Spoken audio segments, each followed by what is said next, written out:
Okay, I think we'll get started. Thank you, everybody. Thank you, everybody, for coming on this Memorial Day Sunday. When I looked at the slides, I saw this slide of the poppies, which always make me think of Flanders Fields, that poem. And then I thought, oh, I should read something that has to do with Memorial Day. And so I chose this poem by Wilfred Owen, such a fabulous poet, killed at the age of 25 by, well, he was a soldier in what they called the Great War then. They didn't know they needed to start numbering them yet. And it was only a week before the armistice. So this poem is called Greater Love. And greater love is something in the Bible that, greater love hath no man that he laid down his life for his friend or for others. And in this poem, Wilfred Owen is comparing the love that a soldier has for the other soldiers in the unit with the love that a man might have for a woman. And I remember reading this in college and being so moved by it. And so I'm going to share it with you. Can we turn off the music? Getting a very distressed face.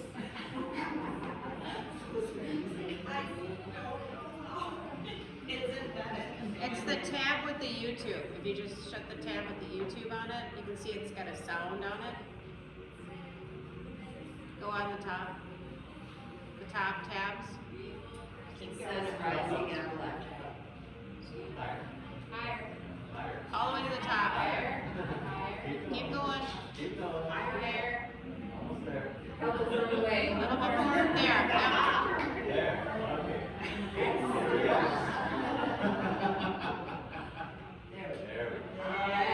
All right. Okay, thank you. Here comes maybe. Okay, so greater love, he's taking the attributes of a lover and comparing them to what he sees in fellow soldiers. Welcome.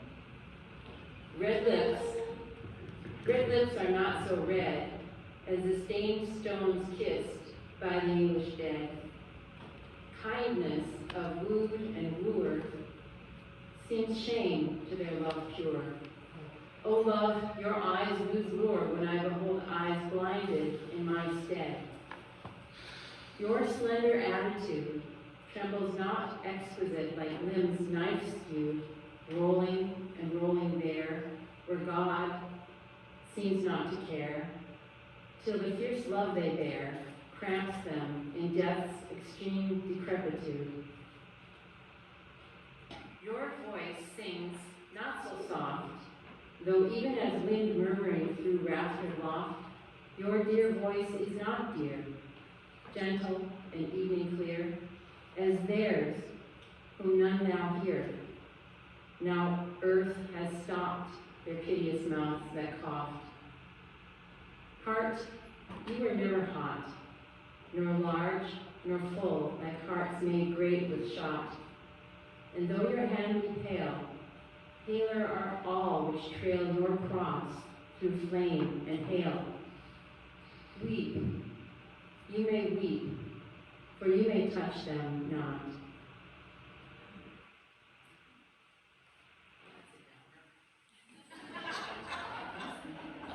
We're so happy to have so many people here today.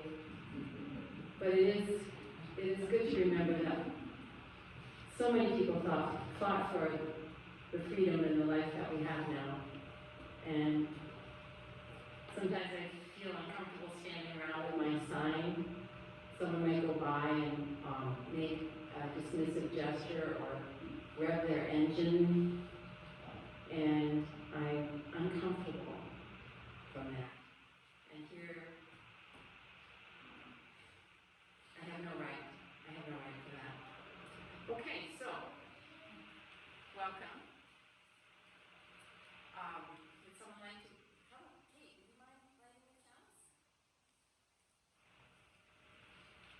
And, Michelle, could you read the writing? In remembrance and in hope, this is a house of reflection and contemplation, of joy and sorrow, friendship, sharing and blessing. We light this chalice in remembrance of what we have been and in the hope of what we may become. Thank you. Does it define them, or is there something else? I remember they were saying that they needed more oiling. It's going. It's faint today, but it's going. Okay, good. Thank you. And now it's time to get up and introduce ourselves to those we don't know and say hello to those we do and be happy in this beautiful day.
All right, now it's our joys and concerns, and I'm going to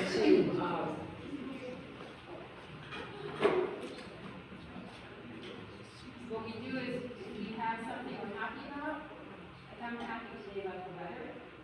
So I'm going to take a drop, and I'm going to drop it in here because I'm happy about the weather. I'm unhappy about several things, but I'll get back to you. So if anybody has anything they want to throw your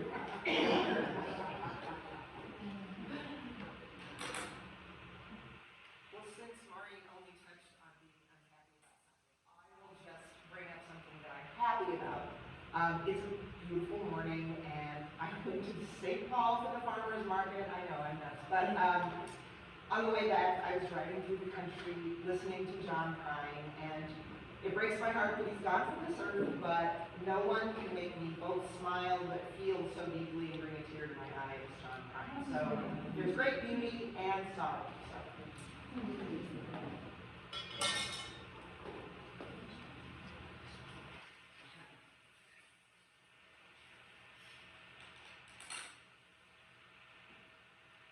I would like to share a joke. I have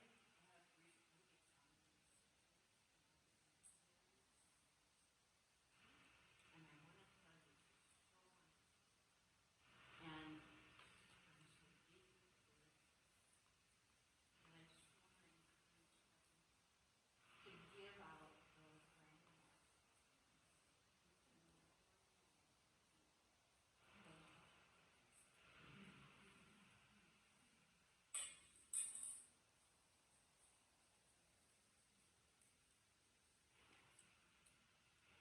I was able to share some family history with my kids today because the news feed ran across a story about great uncle was almost about the submarine that he was on.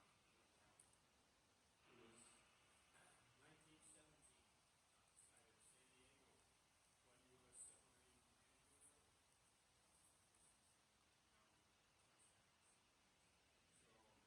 so he was my paternal grandmother's brother. She had 5 boys,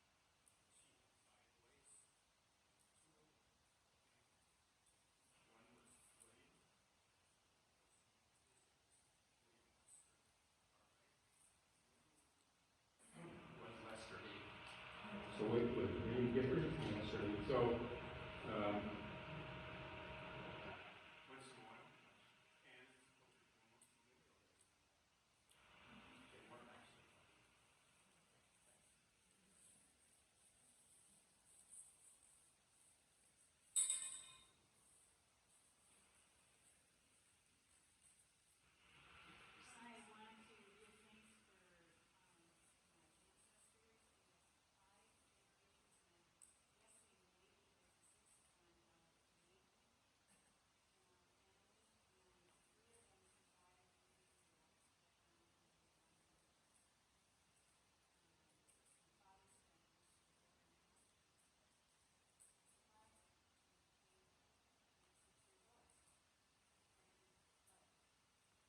I also want to give thanks that Kate Jones, when she hit the deer yesterday, didn't get hurt. And yesterday, when I almost did a head-on collision with the county sheriff, I didn't get hurt, or they didn't get hurt.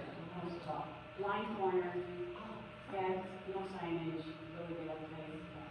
Anyway, I'm gonna become an activist and get that corner taken care of.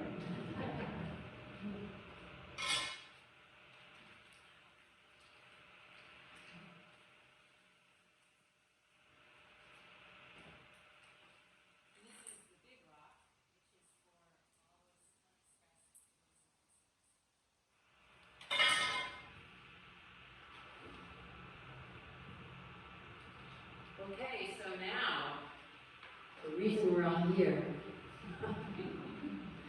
Our community has so many great people in it, and one of them is Emily Jacobson. And gosh, it seems like I've known her for a long time, and have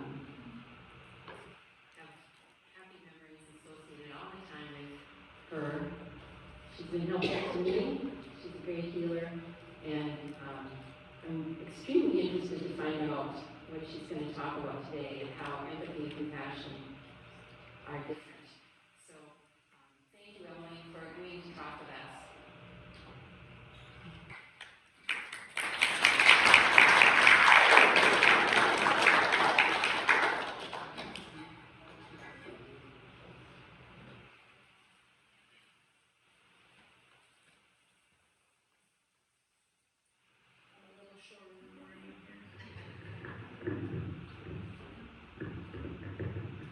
How is that for William?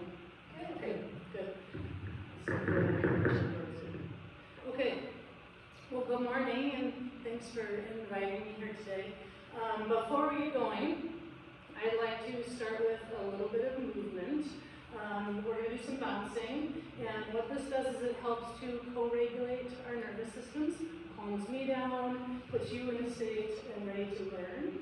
So, if you don't mind, if you're comfortable to stand up.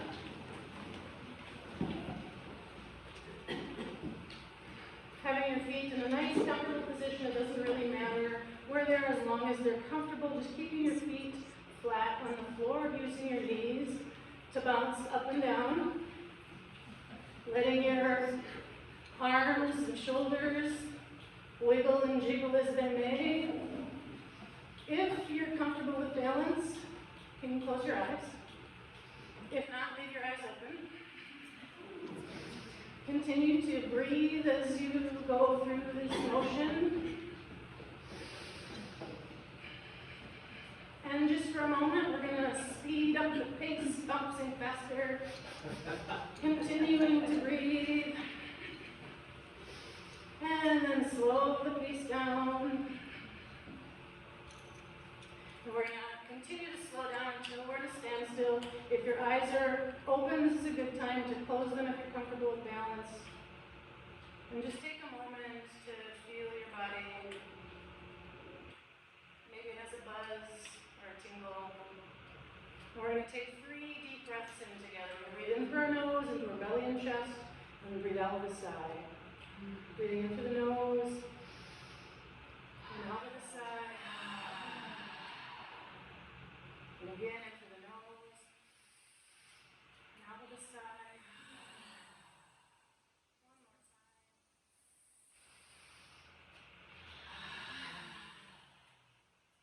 Thank you. Very nice. As you know, I'm Emily Jacobson. I am a native to River Falls. I play many roles in our community here. Some of you may know me as a massage therapist. Some of you have gotten to know me as an acupuncturist. But I'm also a mother, a wife, a business owner, a health and wellness specialist, a marching band community member and volunteer, a loyal friend, and a forever student of life. But the part of me that weaves throughout all of these roles is an enthusiast. If you know me, you know that whatever I do with joy and enthusiasm. I am also a feeler through and through. I was born sensitive and full of expression. My mom tells stories of me being a newborn, nuzzling my head towards whatever skin I could find, needing touch and emotional connection. In high school, I was known as the person who could find and feel your muscle knots, knowing just what to do to loosen them up. I would cry at commercials regularly. I would cry anytime I was around someone who was crying or feeling strong emotions. My favorite was always welling up over love. My feelings are so big and expressed. I've been told that I don't wear my heart on my sleeve, I wear it as my entire outfit. With this keen sense of feeling, I eventually went to massage school at the age of 21. We all had nicknames that started with the first letter of our name. Mine was Empathetic M. I was known as the moans and groans massage therapist because I would feel the pain and tension of whatever I was working on. I would automatically make audible expressions of whatever I was feeling, kind of like this. Ooh. Ooh. Some people never came back because of this. But mostly people found it validating that what they were feeling was real. When my kids were young, I would cry tears of joy at choir concerts, feeling the excitement for the kids on stage. Every time I drove by an elementary school and saw the 5th grade patrol kids, I would well up with pride for them. As people on my massage table told me stories of their lives and hardships, I was struck with emotion and sometimes would have to stop massaging for the moment just to let the feelings pass. Then one day when I was driving in my car, I was listening to the news. I heard reports of floods in Texas. Stories of damaged homes, stranded people, and even deaths. I almost had to pull my car over just to cry for all the pain these people were experiencing. At that always been this way, crying felt wrong. I started to wonder if something was out of balance with all this empathy. And so I decided to explore this aspect of who am I and why am I this way. I began talking with a particularly wise friend. I sat with Heidi and told her how I was struck with this question of unhealthy empathy. She herself was born into a sensitive body and was also a deeply feeling massage therapist. She was definitely the right person to talk with. She had an insight and offered up some advice that to this day I hold deeply in my heart and I pass along to others on the regular. There is an off button.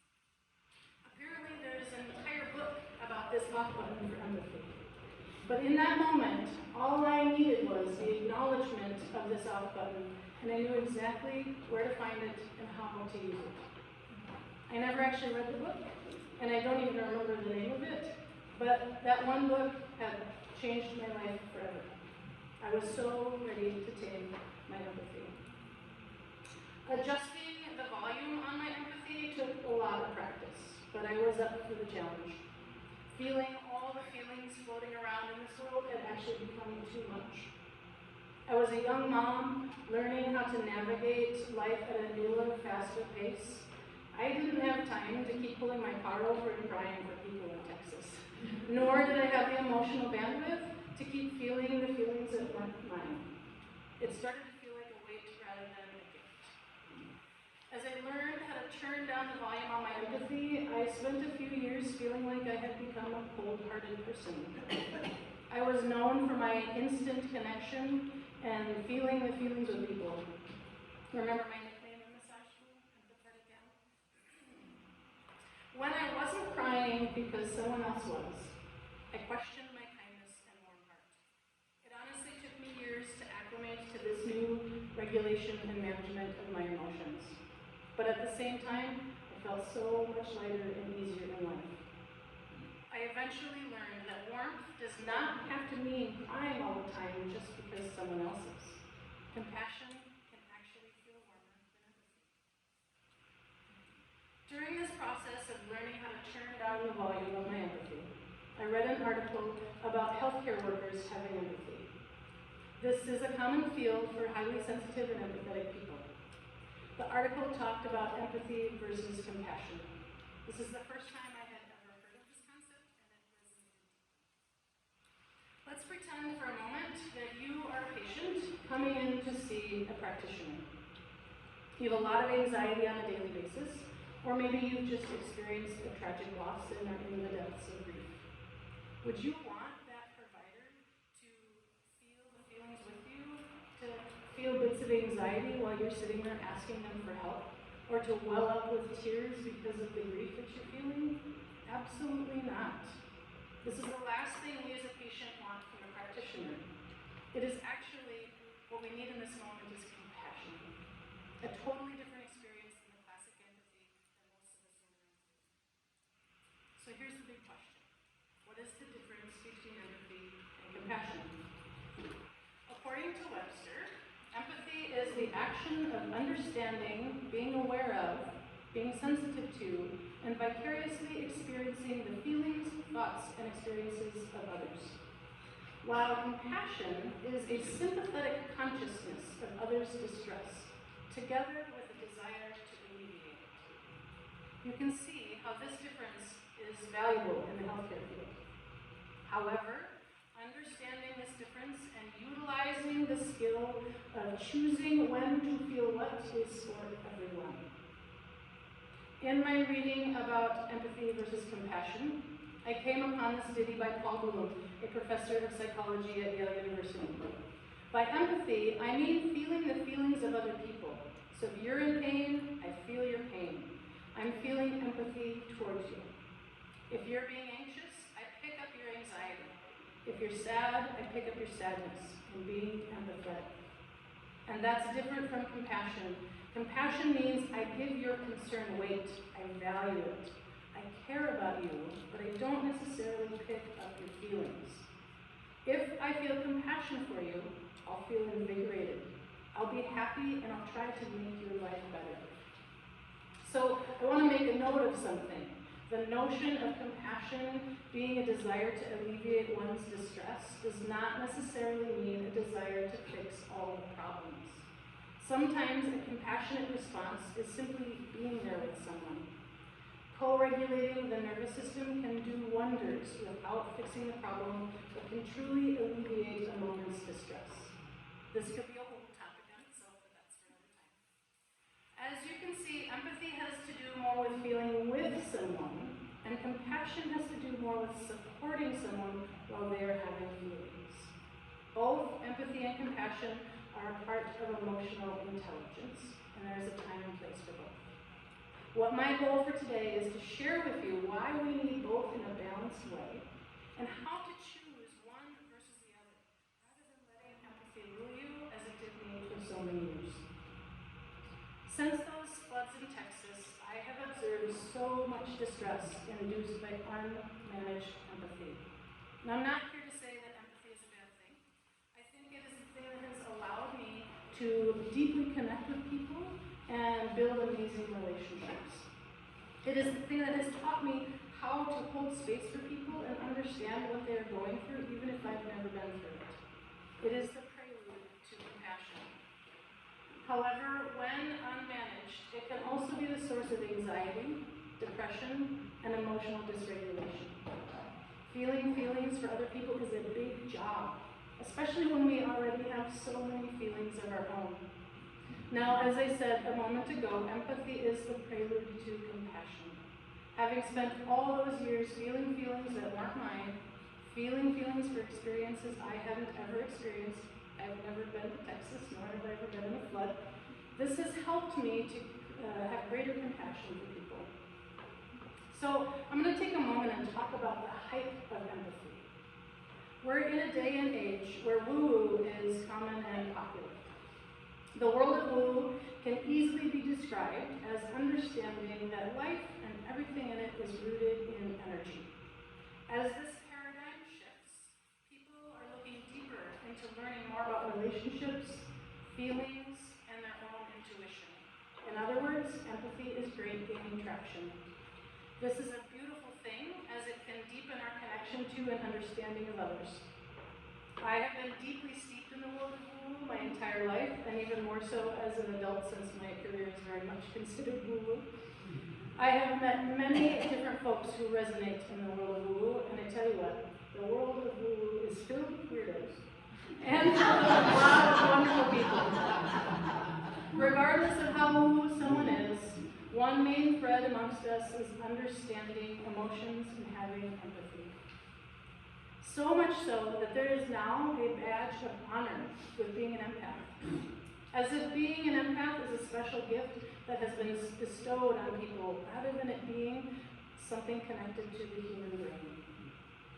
My message to you today is that empathy is a skill to be used at your discretion and not something to be consumed with. So where do we go from here? We need to learn. We need to learn more about the nuances of empathy and why human beings have this ability to feel other people's feelings. As much as I'm considered woo-woo, my nature is to explore science and seek the answers to my many questions of why. I have never been one to accept the answer of, that's just one of the great wonders, or that's just the magic of it. I have heard that plenty of times and I don't fall for it. I need specific answers to the whys and hows of things, and science has always proved satisfaction for me. So there are two modern science concepts I want to share with you that have changed my life and my understanding of how to navigate feelings and beliefs. The reticular activating system and the simulator stimulator. We all actually know about these things and have had direct experiences with them, but probably have no idea that these two things are having a huge impact on our lives and how we live them. As I mentioned in my introduction, I am forever a student of life. So for me, knowledge is power. Understanding concepts like these two I'm about to share with you helps me have more power and control over my actions, feelings, and beliefs. I hope this can help you the same as it has helped me. Let's start with talking about the simulator-stimulator. of the frontal lobe. The frontal lobe is one of the things that sets us apart from other animals. It is the place for higher intelligence and intellect. It helps us make decisions and connect the dots in life. It is also the source of imagination, aka the simulator simulator. You see, we have this ability to simulate an experience or scenario in our minds and fully stimulate the physical and emotional components that come with it. For example, let's talk about lemons. We're going to do a little experiment here. I want everybody to close their eyes and picture a lemon in your mind. Slice into that lemon. Smell that citrus scent. I want you to take a lemon slice now and put it in your mouth. Squeeze the juice into your mouth, feeling that zesty zing of that sour citrus fruit. Did it work? Is your mouth watering? You can open your eyes now. That is the simulator stimulator. And there's another example that always makes me laugh. It's about Ben and Jerry's ice cream. Ben and Jerry never had to do a test run on liver and onions ice cream because they knew without tasting it that that would be gross. So this is the power of the simulator stimulator. We can thoroughly imagine an experience directly without ever having it happen to us. When it comes to feelings and emotions, this is exactly how empathy happens. So that badge of honor that was bestowed on us is actually true. It's a gift from the frontal lobe. But it isn't special to this human or that human. It is a gift to all humans. However, some have more of it than others. Did you know that testosterone is an empathy inhibitor? Evolutionarily, women need to have more empathy to understand the feelings and needs of their babies to help them survive. So before I get into the reticular activating system, I want to talk a little bit about how the world of woo explains empathy and how this can be translated to the ability of our simulator stimulator. As I explained earlier, woo can be described as understanding how life and everything in it is rooted in energy. With that description, empathy has been explained as an energy exchange. If everything is energy, emotions and feelings are a strong concentration of energy, as they seem to have nothing tangible attached to them. As an empath, I have been taught that the energy of someone else's feelings and emotions are emitted from their body, and my body has picked up that extra energy. And to cleanse myself of this extra energy, I need to process it out and release it from earth to understand. As beautiful as that sounds, I need to go a little deeper and get a little more specific. So this is how I marry the two. The way I see it, as emotions arise, the energy of emotions manifests through our body, creating subtle changes in our face, our body structure, and our stance.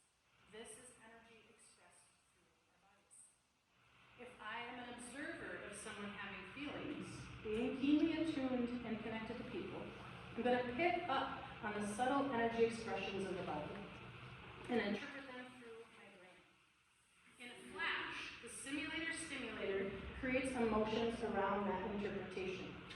Let me put this into more simple terms and show you some examples. If I'm to slump my body and drop my face, you might think that I'm a little bit sad. But if I'm to furrow my brow, curl my lip, put my hand on my hip, you might think that I'm angry. But if I'm to lift my eyebrows and give a little smile, you might sense that I'm feeling delight and joy. As just a quick check-in with yourself, did you have any glimmers of those specific feelings while I was making those faces and body expressions? If so, that is a direct experience and power of the simulator-stimulator because I actually wasn't feeling any of those emotions. Okay, on to the reticular activating system, the RAS. In the world of physiology, the RAS is known as a filter that filters out unimportant things to help us sleep. It filters out the majority of stimuli while we're sleeping so our brains can shut down and rest. This is why we can sleep through a movie or why it can take a few times of calling someone's name to wake them up. The movie is definitely not an important thing, so we can filter out the whole movie without knowing anything about what happened while we're sleeping. On the other hand, our subconscious is well trained that our name is important. So saying someone's name a few times while they're sleeping can actually stir them to arousal. This also explains why we can be dead asleep and wake quickly to the sound of a dog puking. For those of you who have a dog, you know exactly what I'm talking about. Clearly, our subconscious knows that dog puke is important. So that is the RAS according to physiology. Now, the reticular activating system, according to psychology, has the same function, but manifests in a different way. It is still a filter in our brains that filters out unimportant things and filters in what we have deemed important. So here's a classic example of the RAS presented in psychology. Have you ever been on the hunt for a new car? Let's just say that you decided on purchasing a Jeep Cherokee. All of a sudden, the roads are filled with Jeep Cherokees, as if they weren't there before, but they are now. So this is actually the power of the reticular activating system filtering in something that you have deemed important. Fun fact, the human brain can process 11 million bits of information every second. First of all, that's a lot of stimuli that we are surrounded with, and that's a lot of information that our brain can take in. But the conscious mind can only handle 40 to 50 bits of that information per second. So how does the brain determine what bits are important to shift into our conscious mind? That's the job of the RAS. Here's the caveat. Most of what has been deemed important is done unconsciously, leading to an unconscious bias. And that unconscious bias forms our belief systems. This is a serious impact on how we perceive and act towards others, so much so that we regularly misinterpret things. So let's go back to those faces I was making. I'm to raise my brow and give a little smile. If you were raised by a narcissist, you might think that I'm being smug and arrogant when I was really just feeling some joy. And if I am to say something like, I really need you to pick up your things after you are done using them, if you were raised by a controlling person, you might take that as me attacking you rather than me just stating a need. So these are maladaptive aspects of the reticular activating system. So how does the RAS relate to this talk on empathy versus compassion? Since the RAS is a filter, creating the summary of how we interpret the world informs our belief systems and experiences, then that filter mostly dictates how we respond to the world. Empathy and compassion are both a response to the world. If we have unconsciously deemed empathy as an automatic response in life, it will control us and our feelings. If we have consciously deemed compassion the important thing, then we can focus on the powers and warmth of compassion rather than being ruled by empathy. So here's the next big question.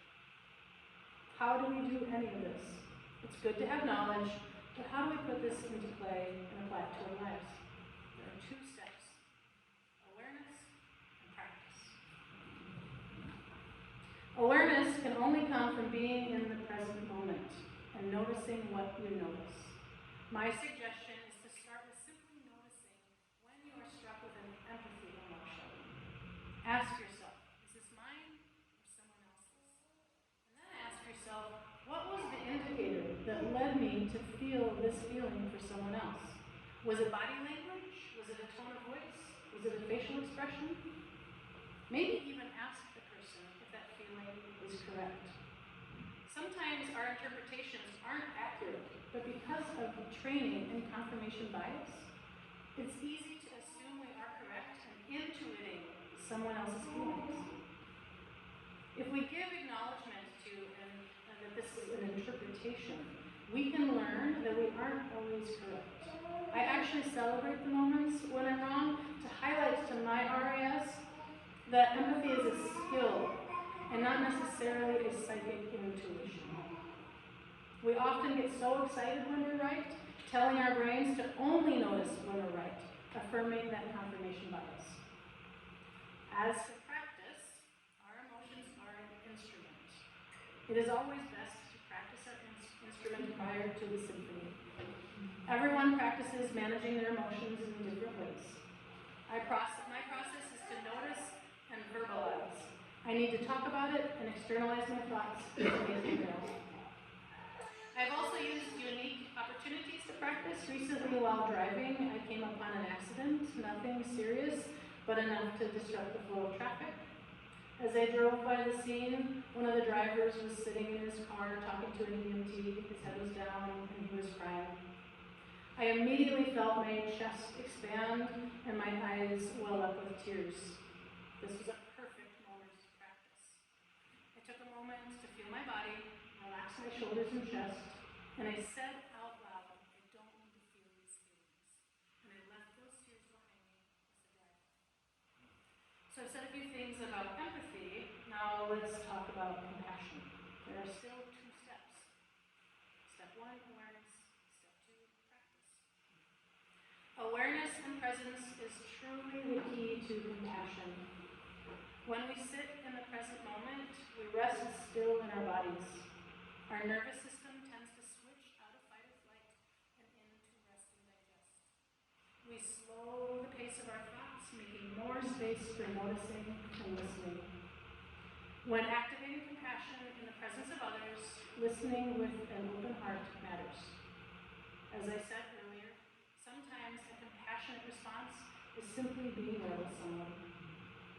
If we are at ease within our own bodies, the nature of the energy exchange stimulates mirror neurons and co-regulation.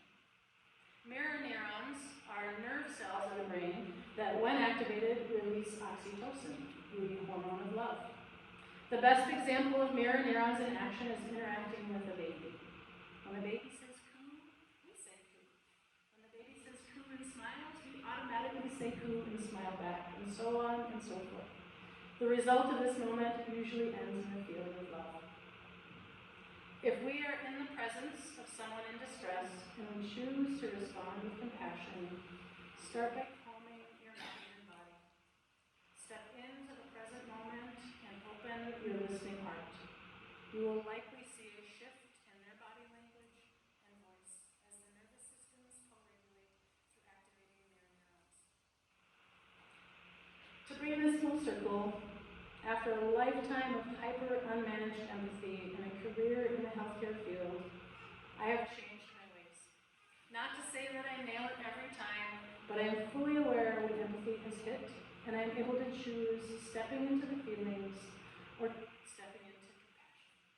Sometimes it's totally appropriate to feel it out with someone. But in my job and in my life, I have learned that compassion is a softer landing. Thank you.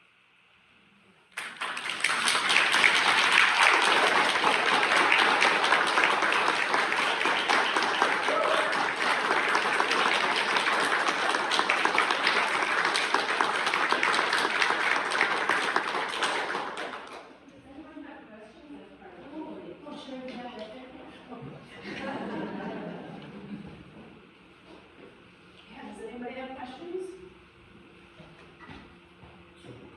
Yeah. So, you were talking about how you had to learn to stop. So, I'm wondering if people that aren't feeling compassion, rather the empathy, might not have turned it off early, before. Because they're not empathetic. So,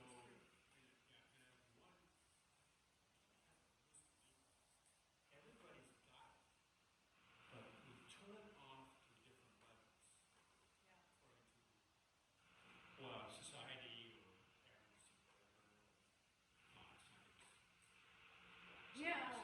Do you want What to are say? your thoughts on that? So if you look at these people, a lot of the time they don't have much of an imagination. And as children, we're either encouraged to have an imagination or that's shut down. You know, and so when we use that part of our frontal lobe and our activating imagination, that can expand the sense of empathy.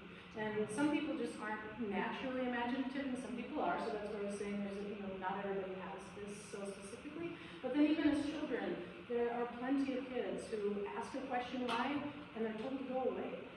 You know, they're not encouraged to continue to ask those questions. And that kind of shuts down that part of the imagination and exploration of the brain. Does that help to answer the question? And I'm only making sense of these things. I'm not a psychologist. I don't have a ton of experience with that. But Ted, you have a question?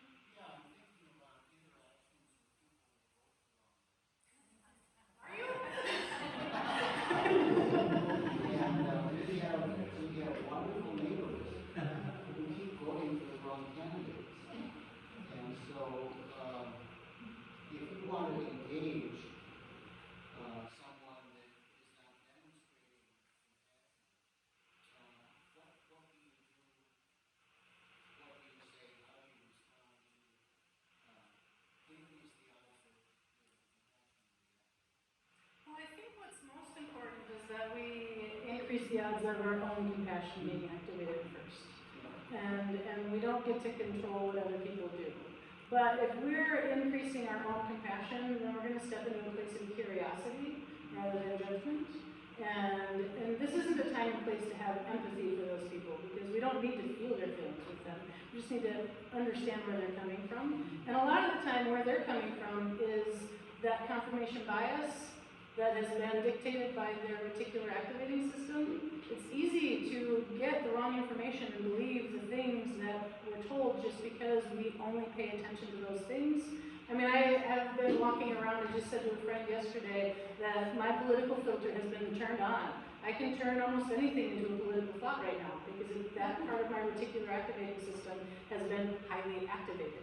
So they are in that state, and this is why I feel like having an understanding of these concepts of how the brain works helps us have more compassion for other people. So they're just in a confirmation bias, and it's not always their job to educate them, but we can try.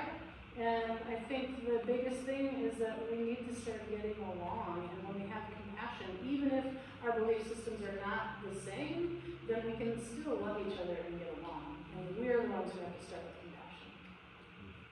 An observation, it seems like if you're in a group of people or social groups, to be respectful of the group is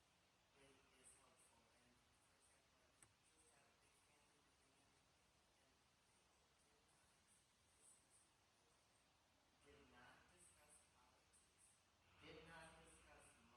did not discuss money. There wasn't any drama, there wasn't any trauma. And I offer that be respectful of yourself, that you don't want to hear about those issues, and you just want to be with the people you're with and love them as you can. To get those things out of the way can be really helpful. And you know, this brings up a really valid point, actually, that what you just were saying is that to have respect for yourself, maybe you don't bring up these topics. And that starts with having compassion for ourselves. We have to have compassion for ourselves first before we can have compassion for other people. And that can take a lot of work. How many people were indoctrinated with self-judgment, negative self-talk? I mean, this is a common thing, and that is not compassion for ourselves. That's a different kind of practice. That's a really important one, too. But that's how you step into that state of like, okay, I'm not even going to talk about this because you have compassion for yourself first. It seems like I heard this concept a few years ago of compassion fatigue. And so my question is about that. An example currently for me is I want to know what's happening in the world. I want to follow the news in either way. However, it is almost too much. It's not almost. It is too much. You know, and another time we wouldn't have known all these things happening in other countries. So just my question is about compassion fatigue. Rest. Rest yourself. Make sure that you're, I mean, as I said in the talk too, the compassion starts with resting your mind and body. You know, if you have not rested your mind and body, you can't continue forward. And so giving yourself some time and space. And sometimes in a tough situation, that time and space can be 30 seconds, but you have to be really intentional about it. You know, I like to talk about the 30-second vacation. When I was building my business, it was a very stressful time. I was very busy and under a lot of pressure to conceive of a business and build the building all in 9 months. And I took 30-second vacations whenever I could. And there's something called habit stacking. When you take something that you're already doing, that you already do on a regular basis, and you put a new habit on top of that, it becomes easier to remember to do the new habit. So that's called habit stacking. So every time I got into my car, I would take a 30-second vacation. And then I could keep going. So, I mean, we're not quite in that state right now, but I hear what you're saying. It is a lot to keep processing and keep working on, but we have to rest. We have to take that purposeful moment to be at ease so we can get up and get going again. That's resiliency. So. Any other questions? Yeah.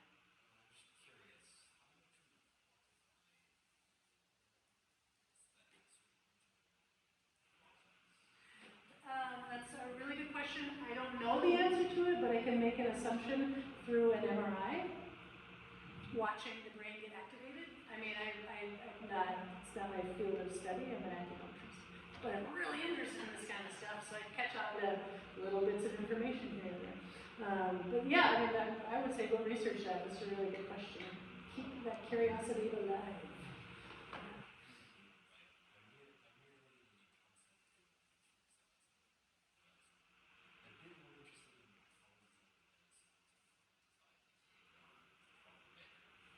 And science is really great at quantifying things, and there's a lot of science around psychology, and that's where that information comes from, so I don't have the answer for how you would quantify it, but I know there's a way. There's got to be a way. Any other thoughts or questions?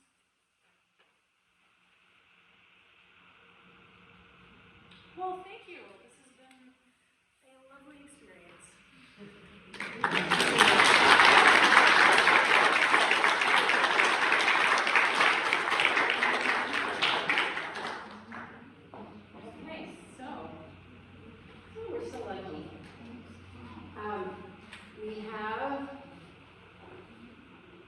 Next week, we're going to have community readings, followed by a poetry group. So if you have something that you'd like to read to the group, bring it along and do so, and we'll appreciate it and talk about it.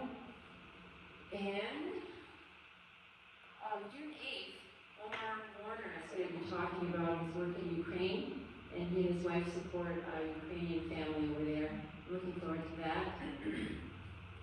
And book club follows. Soapbox Sunday is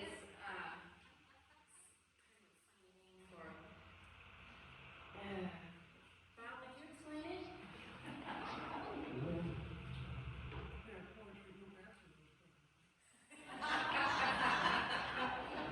Isn't it we were going to have, if you have something you care a lot about, this is your chance. You can get up here and talk about it. On Soapbox Sunday.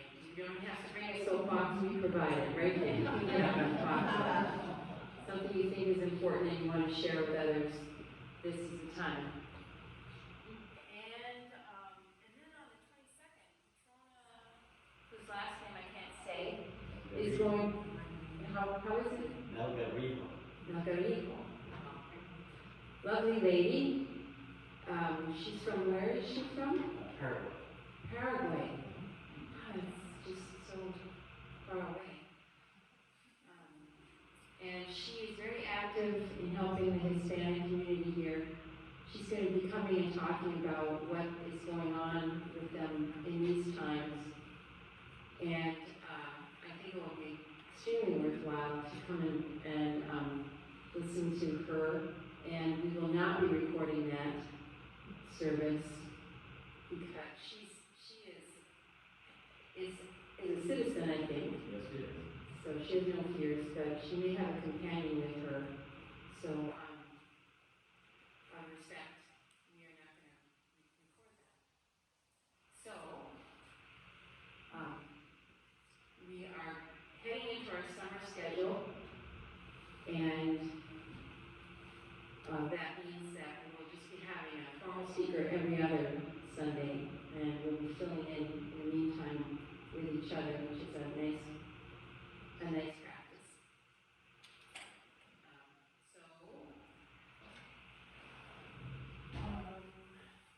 We don't just pass around a collection plate. There's a basket on a chair.